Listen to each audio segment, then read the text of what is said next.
Good afternoon, ladies and gentlemen. Welcome to another segment of Asaph Cafe. I am your host, Asaph Adonai, and once again, immediately on my left, affectionately, our aging rocker, Emmett. Yep.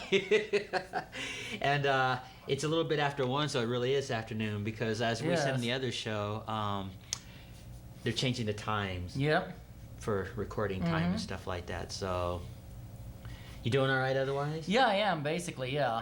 Well, in the last show, Emmett and I talked about his history, how he got into the punk movement, and we also talked about the history of his television show, The Awful Truths About Society. Yep. So now in this version of Asaph Cafe, we're going to go back in time. Yes. And we're going to talk about the history of the Gong Show. Oh, fascinating. One of the funniest shows I have ever seen. But because you and I were watching the Gong Show a few days ago, actually, the whole half hour is awesome just to see it again, yeah. Well, first you can start us off. Heavenly Father, bless our food and time together in Jesus' name. Yeah, I'm in agreement. So anyway, people probably aren't going to remember the Gong Show in 2016. Yeah. Because, you know, we have a lot of reality shows now, which I'm not a fan of. Nor am I. We have, The Voice. Yeah. And let's see, what are some of those other shows? There's Stars, Dancing with the Stars. Pawn Stars. Yeah, there's Dancing with the Stars. There's American Idol that started the current reality. I think it was American Idol, and then there was The Voice, and there was some of these other talent shows. Oh yeah, talent shows. Yeah. I guess is the way to describe it. Yeah. But originally, before any of that started, back in the early 70s, there was a show called The Gong Show. Yeah. And basically what that show did, they had like singers and musical acts and things that would come out. And there were 3 panelists. Yes. And at that time, they were like movie stars or actors.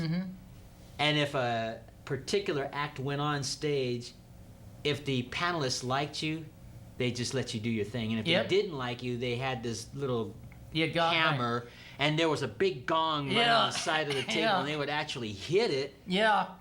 And then Gene, the dancing machine, he was African American fella dancer. He'd come out and dance and entertain. Yeah. While getting this hook, they'd get this hook, and they used to hook the person off the stage. Yeah. When that first went on the air, and then Gene, the dancing machine, would be dancing his routine, and then he'd have the next act on. Yeah, and with Gene, the dancing machine, I mean, I remember Chuck Barris, we were just watching this on the internet. Yeah. Chuck Barris would really get into like, yeah, Gene, the dancing machine. And then Chuck Barris would be dancing like this, and Gene would be dancing, and all the artists would be dancing, and they'd throw stuff at Gene, the dancing machine, just old clothes. Yeah, it was just clothes. Surreal. It was very surreal. And it was done in love, too, because they weren't booing him. Right. He was a hit. Yeah. He was a big hit on that show. Yeah. Now, I did a story on him last year. Originally, he was a stagehand for the Gong Show. And he just worked behind the scenes. Yep.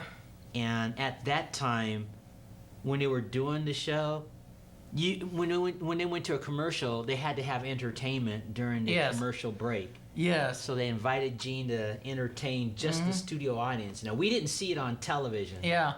But the studio audience did. And he was such a hit that they started showing him on the show. And then when they had him do the same thing they was doing with the studio audience, it became a hit. Yeah. And that's kind of the history of how he got on that show. But that show was funny because they really had this big hook. If you weren't a good musical act, they would literally take this hook, put it around you, and escort you off the stage. Yeah, absolutely. And they had the same, I guess, actors like Jamie Farr, who were, from MASH, that we were looking at, and actress named J.P. Morgan from the past. Yep. I don't think anybody will really remember her. And Artie Johnson was a famous comedian of the 60s of the past. He's gone now. Yeah. So, that whole generation is pretty much gone. It is. Yeah. From the early 60s and so on, because that's 40 years ago or more. Is Chuck Barris still alive or not? I think he is, but I think he's well into his 80s now. Yeah. And of course, I don't think he's doing television anymore these days. No. But anyway, that show was so funny. I mean, I could just do the Gong Show was funny. I watched it when I was a kid religiously every day, and when I was coming from high school, every day was on, and I would just laugh myself sick because some of it was so.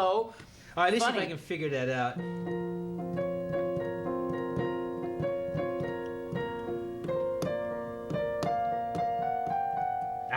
Yep. Something like that. Yeah. Yep. It was something like that, you know. Yeah. But that was a fun show, and I watched that show every day. Same here. You see, way before they had the reality shows like The Voice and all the rest of the shows, it was just the plain Gong Show, and it's kind of cheesy by the standards Oh, absolutely. today. But But that's what makes it fun. Yeah, you it know, was funny. That's why it was so It was fun. just, and a lot of the acts were so bad, they were hilarious. I Yeah. don't know why some of them got gonged.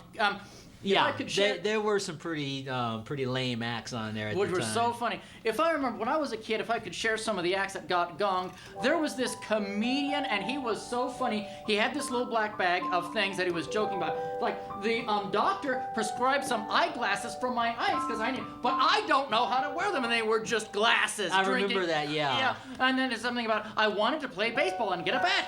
But it wasn't Babe Ruth's bat, it was Vampire Bat. And they got gonged, and I was about dying laughing. And I don't know why they gonged him. It was funny. He was hilarious. I died laughing. There was another one. There was this odd, surreal musical group.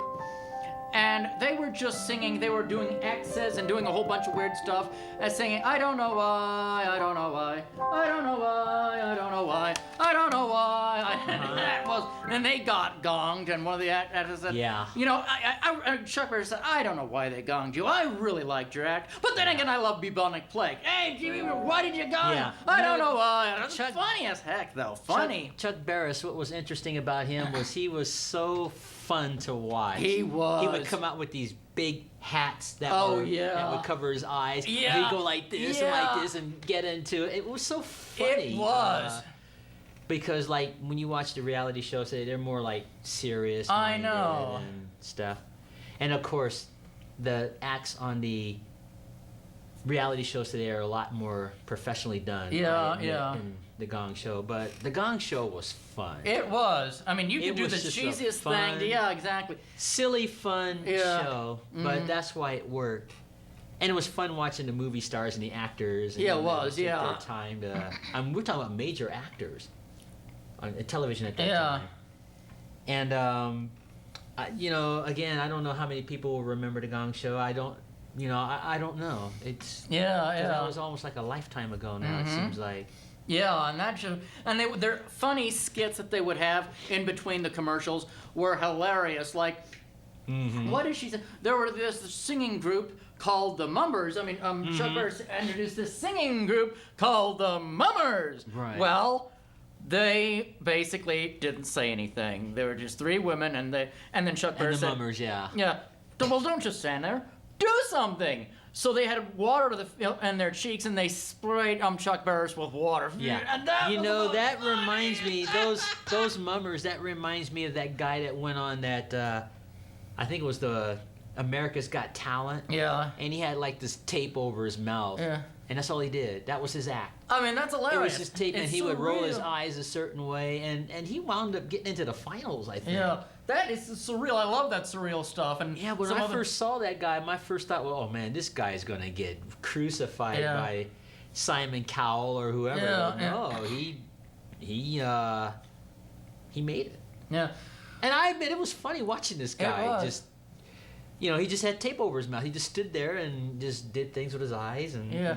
There was another guy, he had a mustache, and he always had this huge tuba. Uh-huh. Do you remember the one here? And I said, I'm going to play this tuba to the saxophone. I'm going to play it now. And then Chuck Barris, if you can't even pronounce it, how are you going to play it? Uh-huh. I said, oh, I don't know. Oh, by the way, I have a joke for you. I have a joke for you. Complete story. I have a joke for you. Yeah. There were these two women, and they went into a bar. Right. And then Chuck Barris, and then what? And, oh, I forgot. I mean, stuff like that was hilarious. You know, Right. just Right.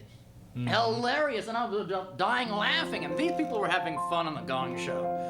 A lot of fun. I would have loved to have been on the Gong Show. I would have told my surreal jokes. I probably would have gotten gonged. Well, you never know. I mean, I've seen some strange things go through that show that ended up making it there. So, but It was just a fun show. It was. And I don't know what Chuck Barris is doing these days. Probably in retirement, I would He probably imagine. is. He made a lot of money on that show and some Yeah, others he did. did. Yeah. And let's talk about some of his other shows. Are you familiar with the $1.98 beauty pageant? No, you showed it to me last week on the internet. It was a parody of the actual Miss Universe pageant. Mm-hmm. And they had a comedian named Rip Taylor who was the host. I don't think people will remember him. But he, these were just simple people like housewives or moms, like moms and stuff like that.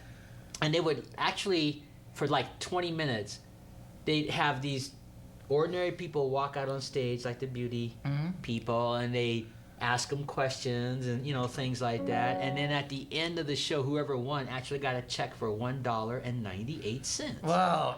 And it was so funny because they would come out with the crown on her head, and they would drop the confetti and the balloons, and they would hand her a check for $1.98. Yeah, fascinating. And it was funny. Why $1.98? But that was Chuck Ferris' invention too, and it was similar to watching the Gong Show. And it was funny too. And Rip Taylor, of course, he's a real comedian, so he was really funny in that and stuff like that. But I guess what I'm saying is they had a lot of fun shows in that era. Maybe silly by today's standards. Oh yeah, no, that's what it worked for me because it was fun. It was just fun. Yeah, you let your hair down, enjoy yourself. And these people weren't necessarily Mario Lanza or Barbara Streisand or something, but they just had fun. And yeah, they did. That's all. And people would be singing off key and what have you. Oh yeah, and they would get you on. Yeah, that was hilarious. It was hilarious. But they don't do shows like that anymore. Everything's more serious now. It's really sad, I think it really is, Yeah, and even the old game shows of the past, they're different now. Yeah. Well, there was one, I had never seen this episode. When you remember the one you and I saw on the internet just out here after? It was a very interesting Gong Show. I'd never seen it, so I got to see a new one. But it must have been live. Chuck, there was kind of a meltdown on one of the Gong Shows because there was this one couple and they were portraying Gone with the Wind. Remember those scenes? Sorry, my dear, I don't give a damn. So they wanted to do a parody on that. What they did, I don't know what they were saying, but it was live. And they must have been saying the raunchiest, dirtiest jokes. Well, because Chuck Barris had to. It was edited, and Chuck Barris had to say, "I'm sorry." In all seriousness, you gotta get out of here. We can't allow that. Well, you gotta remember the standards. The NBC standards were different back then too. That is true. You can't get on nationwide television using that kind of profanity. Exactly. Now, I'm not saying they were doing that on a Gong Show, but it was something going on because it was bleeped out. I don't know what it was, how it made it on live TV. It must have been live TV. Well, you can't. Yeah, maybe it was at that time, but you can't do that because you may have children watching. Exactly. So that was the one time that there was a meltdown on the Gong Show that I can remember. Right. I've never seen that episode. I had never, but it honestly happened. It was, I didn't know what to expect. I didn't even expect that, but Chuck Barris had to take control over that. He had to keep. Yeah. There was, I guess, some tight control, somewhat, even though it was more fun. I mean, there's something that he couldn't allow. But there were so many. It's been so many years. That act, they could be gone in real life for all we know. Yeah. We would never know. They could have passed away or anything because you're talking 40, 50 years ago. Yeah. Which technically is a lifetime ago. If you think about it. Yeah, it is. So. Yeah, it is. Yeah, it's just amazing. I feel old sometimes. I can't believe because I know. When I was a kid and I would watch things like The Gong Show or Lost in Space or something, it seemed like that would last forever when you're a kid. Yeah, it did. And then when you live long enough and you look back, it's like that whole generation is gone. No. They have passed on and they got new shows and new concepts and the old stuff that you thought was going to be there forever is forgotten. I know. Really. I don't even know if they had it in DVD. I would have liked to get some on DVD. Nobody talks about the Gong Show anymore. I bet you could go to the university and say, "Hey, you remember the Gong Show?" They probably wouldn't even know what you're talking about. No, it wasn't their generation. It was ours. Just shows from the past. Even Time Tunnel. I don't think people would remember Time Tunnel unless they were like older and stuff like that. Because I think James Darren is like in his 80s now. Yeah. So that just gives you an idea. It's just interesting. The generations go by. Yeah. Oh, by the way, folks, I forgot to kind of mention. Last week when we were debating Scott about, I accidentally said I was 38. We were talking about Star Trek: The Next Generation. I'm 48, not 38. I don't know why I said I was 38. I'm 48. I was born in 1967. I guess I didn't catch that. Yeah, I should when I got home and I thought, oh no, I said I was 38, not 48. I'm 48, You're folks. 48. Not 38. Sorry about the slip up. I'm 48. Well, my birthday is coming up next week. October 26th. Really? Yeah. Happy birthday. Thank you. I will be 58. So Wow. I feel blessed. Yep. And as I look back at my life, I got to do some really crazy things in my lifetime that were fun. Yeah. Not breaking the laws. I don't mean that. I mean Right. just I've had unusual things that I've got to do things I guess most people haven't got to do in my lifetime. That were fun. And I look at my life, I'm like, I can't believe I got away with that. Yeah. And got to do that. Mm-hmm. And stuff. So, like, one of the crazy things, I used to, this is going to sound insane. I used to be a mascot when I was in my early 20s. Uh-huh.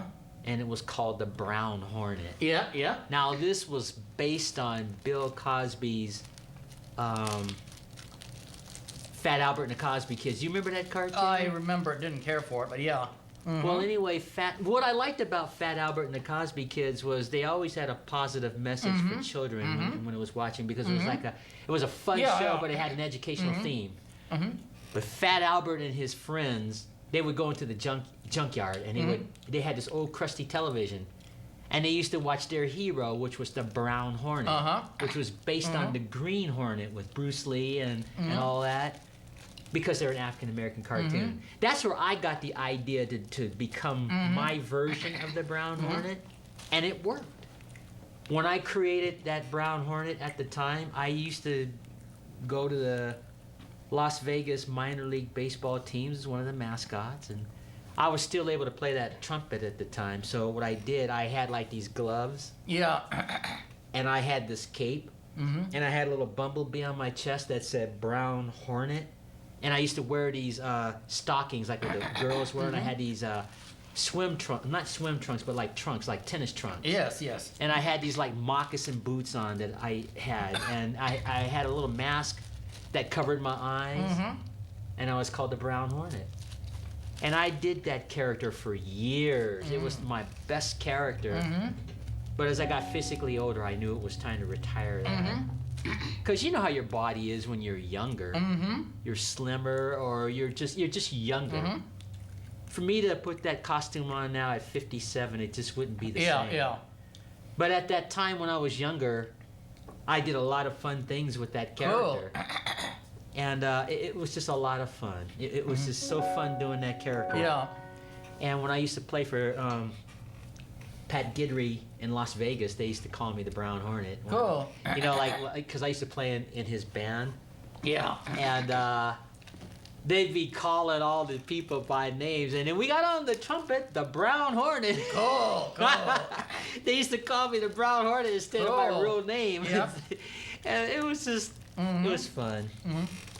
And speaking of Pat Guidry, I don't know if you would know him. He's just one of the best singers that's ever been in the entertainment world. He's probably retired now these days, because, you know, I've got to remember I was in my 20s.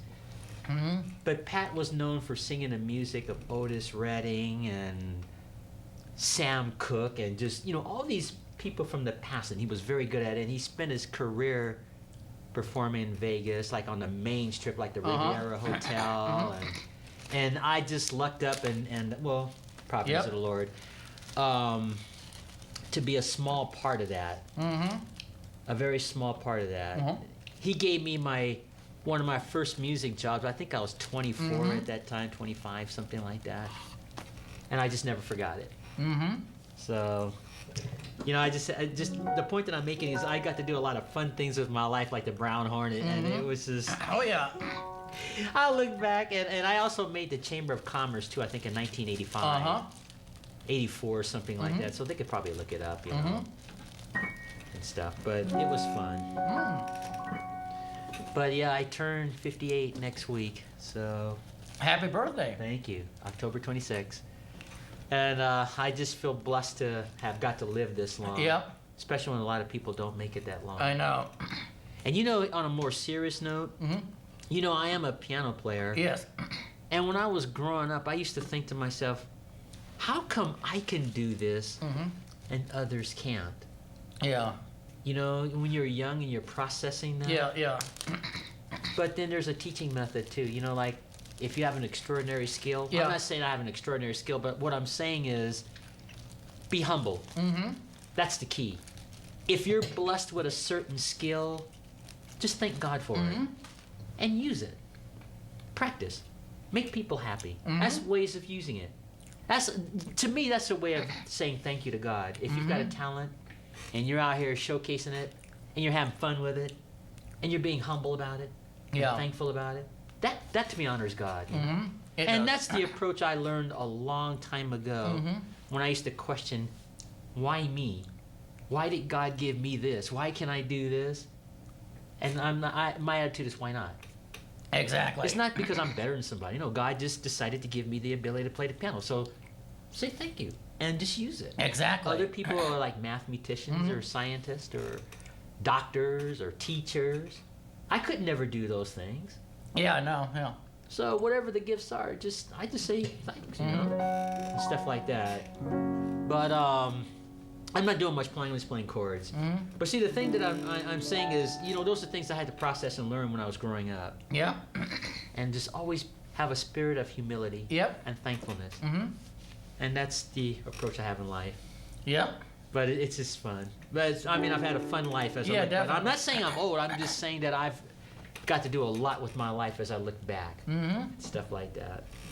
Are you doing anything fascinating for your birthday? A big cake or anything, or just relaxing? No, I'm just gonna probably relax and take it easy and watch television that day. I think that's on a Friday. Yeah. Is my birthday.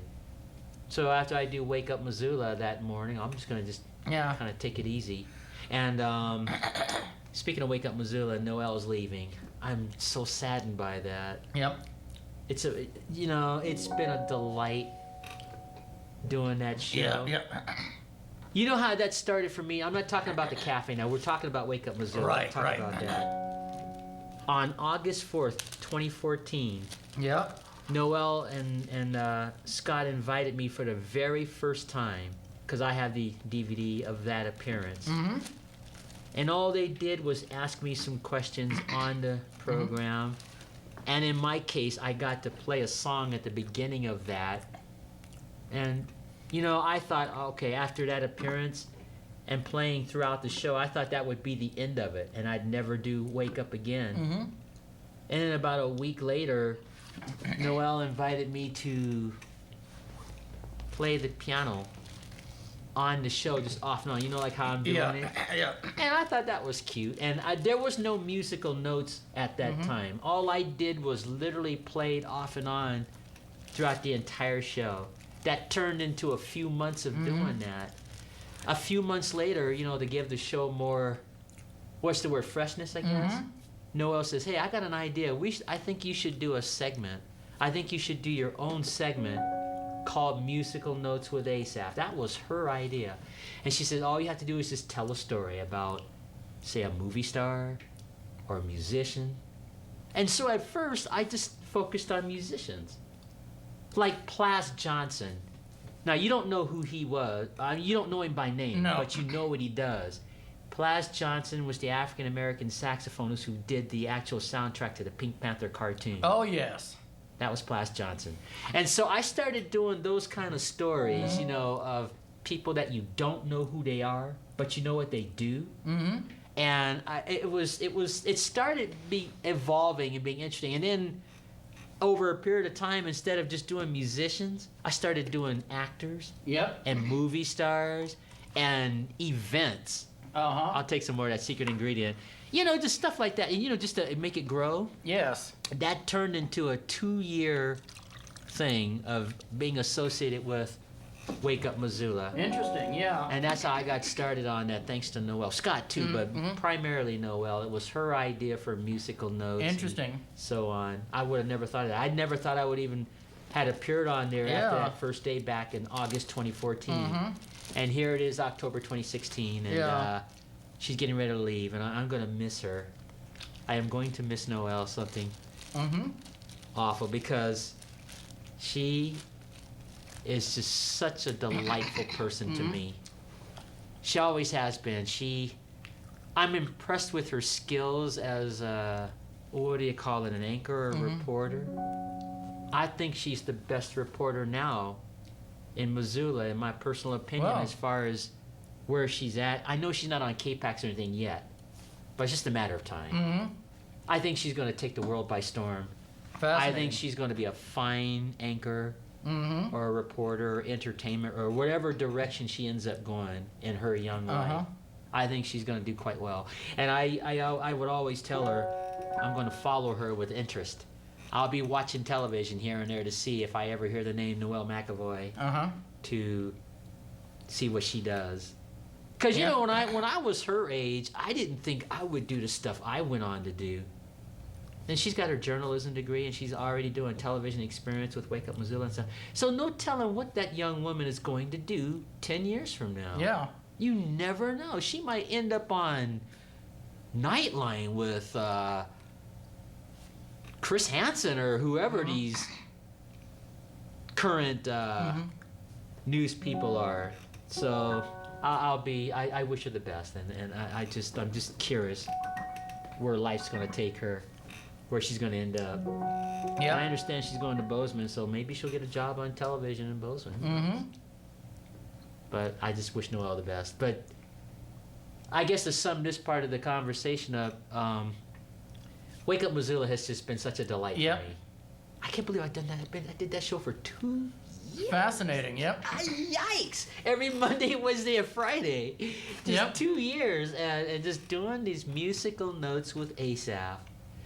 And my personal favorite musical notes story is when I did the story on Mark Goddard, the actor on Lost in Space that plays Major Don West. When I did that story on him, that was my personal favorite. Let's see if I can figure it out.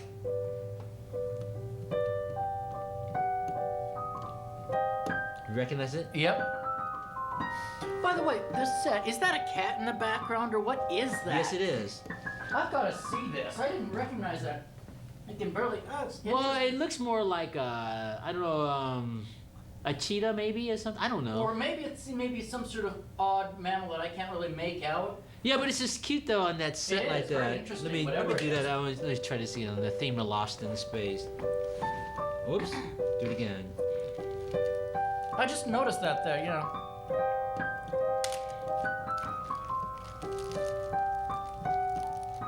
I don't like the way I did it. Let me do it again.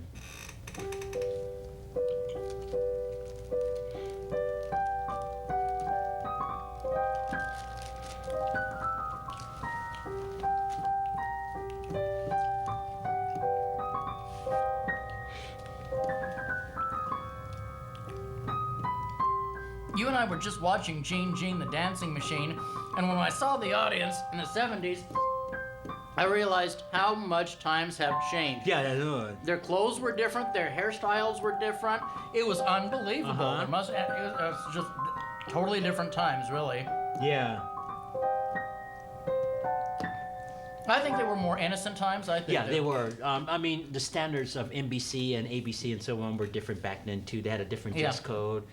And the sense of morality was different then too. Censorship issues, all that. They were all different back in the 50s, 60s, and so on. But yeah, that was just. Yeah. Well, people were happier back then. I think it was in the a more 70s. different time. It was a more. Really, and people were more laid back. A lot of other things, and it was just a funner time. I thought. I really liked the 70s. Yeah. People knew how to have fun back then. They did. They did. And speaking of generations like the 50s, 60s, 70s, 80s, 90s, you know, each one of those generations changes and so on. They do, yeah. And it was fun. But getting back to the Wake Up, I'm not Wake Up Missoula, but the musical notes on Wake Up Missoula. I've got to do some interesting stories in the 2 years. Like some of the people I've done stories on, like Gloria Estefan. She's a Cuban singer, Latin Cuban singer. She had a song called Congo, and Rhythm's Gonna Get You, Rhythm's Gonna Get You, Rhythm's Gonna Get You, Rhythm's Gonna Get You. I don't know if you know that song or not, but those were fun songs.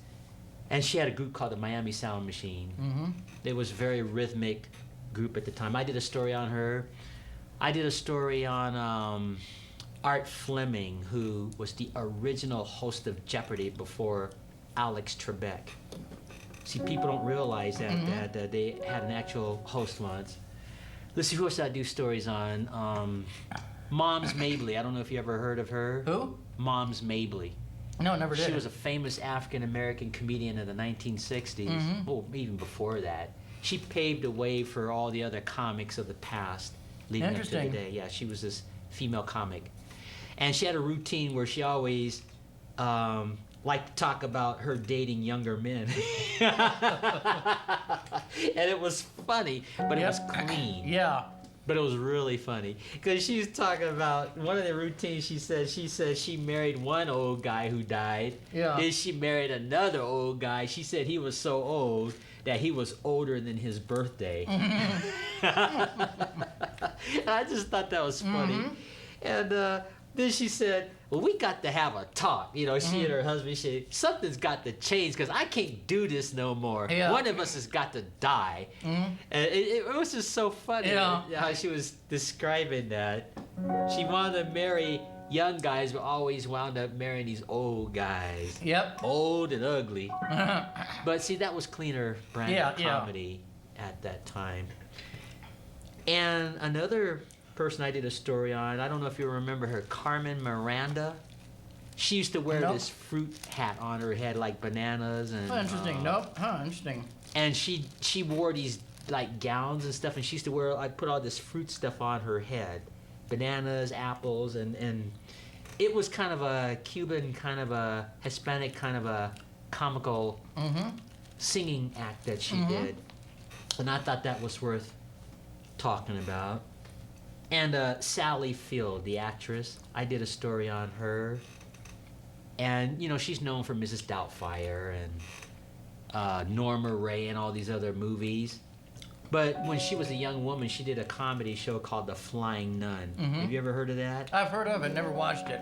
Well, her character was a nun named Sister Betril, and she had the ability to float in the air whenever the wind... And she would use her flying powers to help. You know, and stuff like that. And it was just a fun... A lot of those shows in the 60s, Gilligan's Island, it I was love all Gilligan's, fun shows. They were. Silly by today's standards, obviously, but it was fun silly. It at the was. time. It was just fun, if I had to describe it, you know? Yeah. But they don't make television shows like that anymore, No. obviously. No. The brand of comedy is different now. Yeah, it is. And at that time. But when I was a kid, I watched all those shows. Oh, yeah. I looked at Gilligan's Island. I looked Oh, at yeah. Petticoat Junction. You probably won't know that's No. before your time. And, oh gosh, just Leave It to Beaver and all the rest of those Yep. shows that were fun to watch. But times are changing now. Yep. Speaking of times that changing, Bob Dylan, did you hear he got the Nobel Peace Prize? No, I didn't. For 2016? No? He got it for poetry. Interesting. Well, think about it. You know, his shows, his songs, times are changing, blowing with the wind, all those.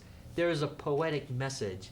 Yes. If you think of those folk songs of the 60s, then they had a lot of shows in that era.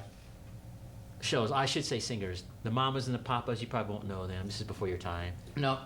And let's see, it was Peter, Paul, and Mary. I don't know if you would know them. I've heard of them, but I didn't know them. No. These were just groups that just sang these political Yep. songs of the time. It wasn't as coarse as today, Yeah.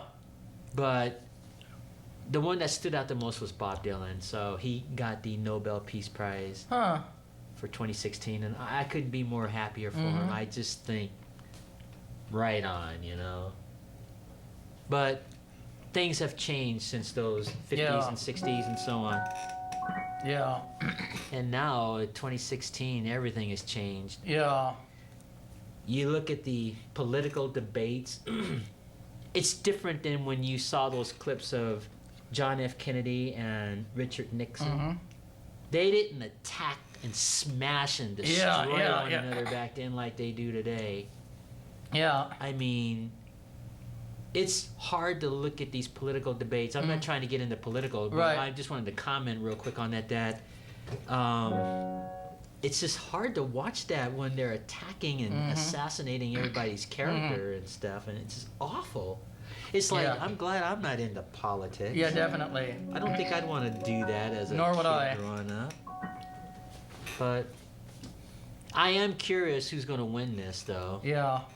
Donald Trump or Hillary Clinton. It will be most interesting, and Yeah. I'll leave it at that. Yeah. We only got a few weeks left to go before They feel very, very long weeks. Yeah. Well, we'll see. And, I'm not going to tell the TV audience, vote for this. I'm not even going to endorse it. I'm just saying we got these two people running, and we'll see what happens. Yeah. But anyway, getting back to the past, television was different. Standards were different. Were different. The dress code was different, like you mentioned. Yeah. Everything. The censorship for the networks were different. And so on. So, I started playing for Christmas already this year. Really? Last week. Cool. Yeah, I'm playing at the Paddy Creek Market now. Playing Christmas songs? No. I just get to do the normal stuff. We're talking about the whole entire holiday thing. Yeah. It started for me last Monday. Cool. So I'll be playing at the Paddy Creek Market, and then eventually the mall. Yeah, that's coming up. The mall. Yeah, I'd love to see you at the mall again. Yeah, it's coming up here pretty soon. And gosh, I can't believe I've been doing that for I think it's 7 years now. Cool. This is my 7th year. Wonderful. At Paddy Creek Market and Southgate Mall. Yeah. Southgate Mall. And I think it'll be changed this year now because they've been doing those expansions at the mall and changing they have new stores and all that. So it'll be kind of interesting to see what happens. And I've been working on some new material that hopefully I'll have prepared, like this one here. See if I can do it now. See,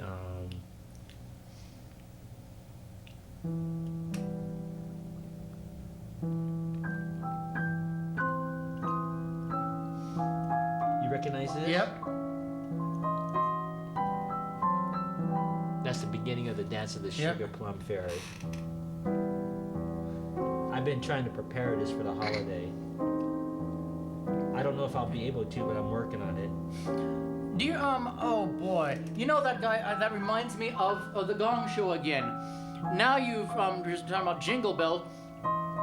Yeah, there's a skit I forgot about. Do you remember that guy who I told you was playing the saxophone? On the Gong Show? Yeah, that big tuba.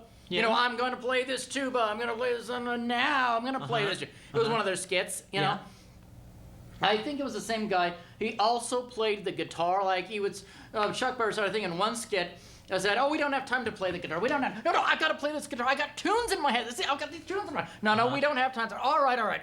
We can play it. And he started playing the guitar. For real, huh? Yeah, the guitar, jingle bells, jingle bells. And Chuck Berry would say, jingle bells, jingle bells, jingle bells.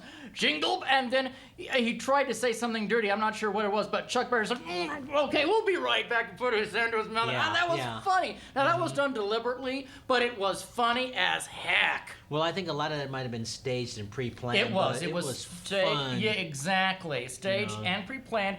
A lot of those skits were like the Mummers. I mean, that was hilarious. Isn't it amazing? 40 minutes have already gone by. Fascinating. Yeah.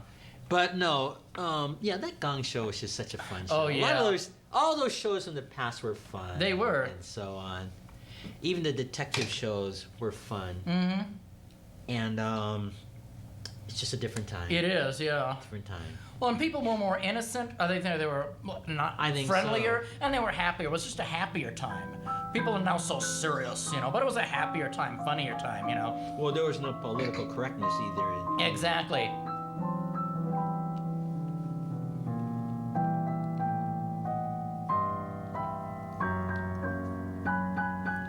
Yeah, I really liked the 70s. Yeah, I'm still working on that song, so I don't know if I'll have it ready by then or not, but I've been working on it. Mm-hmm. The 80s were fun, too. They were more innocent. They weren't as good as the 70s, but I like the 80s, too. Well, the 80s is the time of Gloria Estefan and some of those groups. They all had the wild hair. Yeah. There was a group called The Barge, African-American group. They were a singing group. There was the New Edition. They were like kids. I think Justin Timberlake might have been in one of those groups. I don't remember. But they just hit the scene in the 80s. And then, of course, the music of the 90s came out. Oh, yeah, that was awful music, and, stuff like that. Now it's 2016. But the generations that come and go, they're going to always have their music. Mm-hmm. Yeah. And here I am, almost 60, so I can't believe I'm almost 60 years old. That's incredible. So we'll see what happens to me when I finally turn 60 and make that transition. You know what's scary not scary in a bad way. Once you get into your 60s, you know your physical body begins to make that change. Yes, it does. You eventually don't look like yourself anymore once you get into your 60s. Yeah. So we'll see what happens to me when I Well, get in a there. year and 3 months, I'll be 50. I'll be the big 50. I'll be 50. You know, when I first turned 50, I was concerned at first. Yes. But you know, I've learned that you're still you. Yeah. You just have more experiences on the inside of your head. Physically, you may not necessarily be able to do everything you once could, but you feel like a different person, a more better person because you've had this life experience. Yeah, you do, yeah. And so on. But 60, your body starts changing. It does. Really changing. And I've noticed that with people that have gotten into their 60s and you look back at their photographs and stuff. So I'm approaching that. Yep. It's like, we'll just see what happens. We'll just see. Let's see, what else can we talk about? Because we're almost Wonder what out I'll of look time. like when I'm 60. You'll find out if you live that long and Jesus don't return. Exactly. That's what I'm thinking. Yeah. The Lord don't return. But for now, getting back to who's going to be our next president, I am very curious. Yeah. Now I know there may, you know, I'm not going to say who's good or bad or whatever, like I said. But one good thing about Hillary, if she wins, she'll be the first woman in U.S. history. Yeah. So from that point of view, that's very historic. Because if you think of our country is only 240 years old. Yes. And it was unthinkable. You all right? On your sneeze. Oh. It was unthinkable that a woman would end up being the president of the United States, much less even in the running. So from that point of view, bless you. From that point of view, that's a remarkable thing about the United States. The United States, and I don't want to sound like a racial thing. Yeah. The United States has this image of old white guys in power. Yeah. And now that's changing over the years. Yeah. From when they had the original 13 colonies, they never thought there would be a woman on her way to the White House, or an African American person, or any other person of color being in the Supreme Court, and you know, stuff like that. Yeah. Those are just things to think about. And like I said, I'm not talking about their views. I'm not saying vote for this. I'm just saying from that point of view, that makes it interesting. So it'll be interesting in a couple of weeks from now, or 3 weeks from now, whatever, however long it is, and see who's going to win. Yeah. And I have to admit, when President Obama first walked out on that stage, and I'm looking at this African American president for the first time, that just brought, from that point of view, that was just an amazing thing. Because when I was a little boy, that was unheard of. That didn't even enter anybody's imagination. That someday an African American person would end up being the president of the United States. Yeah. That's just, I mean, it's hard to explain. You had to be there. You really had to be there. I mean, it was unthinkable. And now it's happened. So No, it's kind of like when John F. Kennedy was elected. He was the first Catholic. Yeah, too, we were thrilled. You know, we were absolutely thrilled to have a Catholic as president because I don't know if many people. I don't want to get too serious on our wonderful show. I know. I realize that. We're just talking about just the skim of it. You know. Exactly, because Catholics were so persecuted, we couldn't get jobs, we couldn't get. Oh, yeah. But then a Catholic became president. We were very proud of our first Catholic president. We're very happy. Because So that's all I'm saying was Exactly. if Hillary wins, first woman. And you know, I'm not getting, like I said, I'm not getting into the political sides. I'm not even going to go there. I'm just saying, just on that surface. Yeah. And I admit, I did get goosebumps when I first watched President Obama come out. Now, I admit, I didn't always agree with him on stuff, but that's another matter. But just seeing this African-American person is all I'm saying, especially with the civil rights movement. Nobody thought then. Yeah. It just never entered anybody's mind then. I mean, not only Catholics being persecuted, but African American people and other people of color. And then, you know, you go back to World War II with the internments. Yeah. You know, the internment camps with that they did to the Japanese people because a few bad people did something. The United States said all Japanese people are bad, and that's wrong. It is. You know, Yeah, I missed that So- whole civil rights era because I was just a baby. You were yeah. probably just a baby, but it was an uncomfortable time Yeah. in U.S. history. Yeah, well, yeah. And there were a Well, lot of people like Bob Dylan who were protesting what was happening to the African American world. And when they had those little marches, Yeah. they had black and white. But that was a different era, and times have changed now.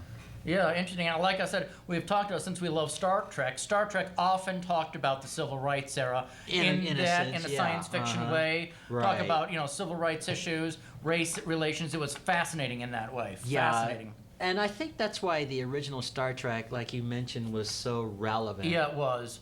Because they came up with topics. Well, okay, if you backtrack, originally, I guess NBC wanted a Western. They did. In Wagon space. Train to the Stars. Yes. Yeah, because there were a lot of Westerns that were on at that time. And Gene Roddenberry said, no, I don't want to do that. I want Exactly. to write about relevant topics, like God, sex, religion. Exactly. Those kind of things. And that's why Star Trek worked. I think if it had been a Western in space, it would have just fell flat on its ear. Yeah. It would have been considered corny to have a Western in space. But since they covered real topics, racism, like the half black, half white, and all that, it worked. It really It did. worked. Now, the interesting thing is, I remember reading a book on Star Trek, on interviews with Gene Roddenberry. They did sit on him and said, okay, we will allow you to write relevant topics, but please have action and adventure and space wars. Don't just be completely cerebral, Right. So he kind of commented on that. As a matter of fact, his first choice for for captain of the Enterprise was going to be a woman. And they said, no, we can't have a woman. It's Right. too early. So he chose Captain Kirk, but he was very disappointed. He wanted a woman to be the captain of the Enterprise. I guess I wasn't aware of that. But it doesn't matter because Majel Barrett's character, in the pilot episode of Star Trek, she was the first officer. So that was impressive to have this woman being the first officer, the most knowledgeable You're right, officer, you're right. if you think about that. So The number one, that's right. She Yeah, was number one it in was the called original- The The Cage. Cage, Yeah, yeah. that was excellent, fascinating. So number one, yeah. So that was groundbreaking then. It was. It would have been. You're like, what in the heck? A number one. That and of course we had African Americans on the bridge like Lieutenant Uhura. Yeah, and some others, and that we was had an Asian on- groundbreaking. and then we had an Asian on the bridge, the actor that played Sulu. Yeah, it was wonderful. And they weren't doing these servant roles. They were not. No. They were doing credible. It was groundbreaking because It was. Hollywood. If you look at those old John Wayne movies and things like and William Holden, and Yeah, I'm yeah. not picking on those guys; they were Yeah, yeah. fine actors. But it was like all the people of color were always like servant roles or some, and that just wore thin. Yeah, it would. Yeah. So I'm glad they've expanded more Yeah. Hollywood these days now, stuff like that. And John Wayne, God bless him. Yeah. I wasn't a big John Wayne Nor fan. was I. Nor was I. No, I saw one of his movies. Yeah. There were a few things that John Wayne did that I liked, but I didn't care for those cowboy pictures of his. I just thought, Yeah. ugh. I liked him when he did the Sansa Iwo Jima, the World War II picture. I saw it once. I didn't care for it, but yeah. I thought it was pretty good, and then I liked him when he was older, when he was that detective. He had a detective series Yep. on television. I thought that was quite good because it just got away from that crazy cowboyish pilgrim image. Yeah. That just didn't work for me. Yeah. But he was the best. You have to admit, he was the best cowboy actor in history. Oh yeah. So, but it just didn't work for me. And that True Grit, that was just so silly as far as I was concerned. I never saw it. They had a scene where, okay, now John Wayne's character has an eye patch, right? He's big, fat eye patch. Horse could hardly hold him up, right? And there were 6 gunfighters in front of him, and they were gonna, like the Alamos, you got these 6 guys against this one, and he's flipping his little rifle around, and he picks off all 6 of those guys. I was like, come on, really? Yeah. If you got 6 guys over here against one, you know who's gonna win that. But no, John Wayne, it's a John Wayne movie, so he ends up picking off all 6 of them. I'm thinking these guys must be bad shots, and they can't get this one guy. But and I'm not picking on John Wayne. He was a fine actor. was not the biggest fan. No. But, you know, he did leave the world a lot of movies. Oh, yeah, he did, yeah. Mostly cowboy westerns. But, I'm not really a fan of westerns Nor anyway. am I. And it has nothing to do with John Wayne can't act. Yeah. I just wasn't into westerns. Yeah, nor was I. And, you know, For whatever I reason, did made yeah. an exception with The Rifleman with Chuck Connors. Yeah. I made an But- exception, of course, with the Wild Wild West. That Oh, was yeah. good, and that's on MayTV now. Yeah, that's on MayTV. Yeah, it's very good. I'm very happy about that. I guess another reason why I'm not a fan of the westerns is because if you were an African American in that time period, Oh, yeah. and that's what I see. So It was horrible back then, yeah. So when I watch all these fine westerns, as far as the storyline, the plots, still, Yeah. it's- And that Yeah. whole macho tough, you gotta be a man, you can't cry openly. I'm against all of that, too, Yeah. you know. Well, I don't think they were trying to necessarily portray that. I know back that, but then, it's that kind of idea, you know. I'm a tough Western guy. I got my gun. The Yeah. world's not big enough for both of us, pals. Yeah, I know. It wasn't for me. Because you think about it, when you get to heaven, there won't be any westerns or No. Winchesters, and I doubt there'll be any guns there and stuff. No. All that stuff will be forgotten, probably. Yeah. I was more into probably sitcoms. Yeah. At the past, Yeah. not the lame ones they have today. Oh, yeah. Comedy shows and fun shows and musicals like The Sound of Music and, Yeah. and that sort of thing.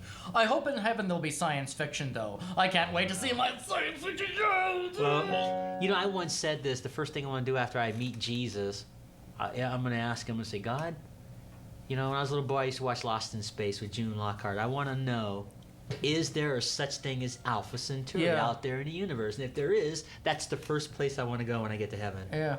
That's how I want to start it off. I want to go to Alpha Centauri, if there is a such thing. Actually, there is a star called Alpha Centauri. It's 4 light years away. It's our closest star. Well, I mean, we you don't know- know if it has a solar system around I know, it or but see, not. God would really know that because He's the creator of all the planets, as you know, the Book of Yes. Genesis says. So it'll be fun, and I'd like to go to Alpha Centauri and Definitely.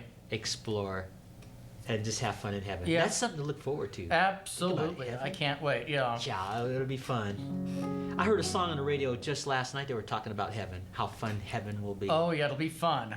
It'll be laughter, joy, and just yeah, Yep. you never know. Yeah. Maybe we'll see the Gong. Maybe we'll get to do the Gong Show again. Maybe I'll be the host of the new Gong Show in heaven. I can't wait for that. Yeah. With good old Emmett, and it'll be the new host if Chuck Barris doesn't do it again. You know, re-pick it up. I don't know. Yeah, so we'll see. Any last minute things because we're out of time. See how fast this went? Let's see. There were these 2 dishwashers, and they're splashing around in a coffee cup. Then this one dryer came along and said, "Oh, I can't see around that." So he went to the other side of the room and started screaming about algebraic equations. Ha ha ha! And on that note, thanks for tuning in, ladies and gentlemen. I am Asaph Adonai, and once again, affectionately on my left, our aging rocker Emmett. And I want to give a quick tribute to Noelle McAvoy. I'm going to miss her when she leaves. She won't be doing Wake Up Missoula anymore. Yep. So I'm going to miss her. I'm really going to miss her. It won't be the same. But, you know, in life, everything goes to their next transition and so on. Yeah, they do. Yeah. And I think this will be a transition time in this young woman's life. And,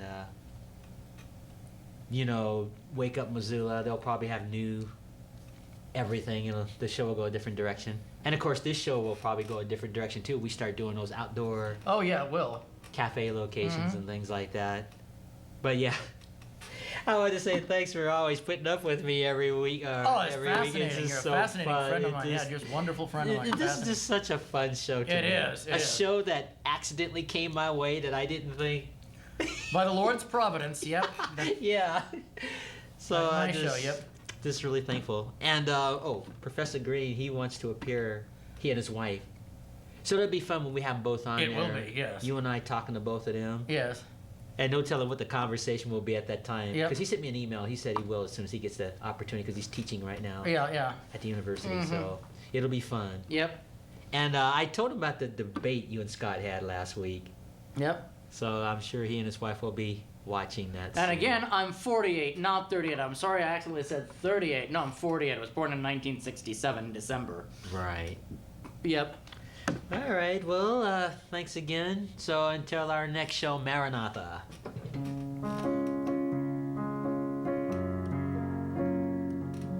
wonderful, easy listening. Well, I know I didn't do much playing on today's Yeah. show, but it was good to talk about the things we talked It about. was. And the Gong Show will be a That fun is show so that will go funny. down Oh. in history. All right, well, make yourself at home, and I'll shut everything down.